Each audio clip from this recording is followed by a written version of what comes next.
May isang matandang babae ang naglalakad sa tabi ng kalsada. Walang ibang kasama, kundi isang aso na kanyang tagapagmana. At hindi siya maintindihan ng iba. Nag-iisip kung baliw ba talaga siya. Pero bakit tila siya ang masaya? Bakit tila siya ang kontento? Samantalang tayo, hindi maawat sa paghahabol ng kung ano-ano.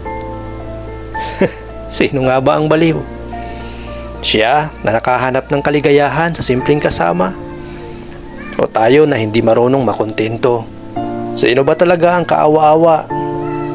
Siya ba na ang kayamanan ay isang aso? O tayo na hindi marunong masiyahan kahit surrounded na tayo ng kung ano-ano? Sino ba talaga ang malaya? Siya na walang inaalala? O ikaw na nakakulong sa opinyon ng iba?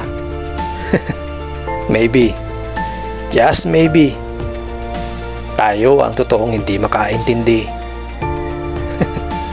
Maybe freedom isn't about having more.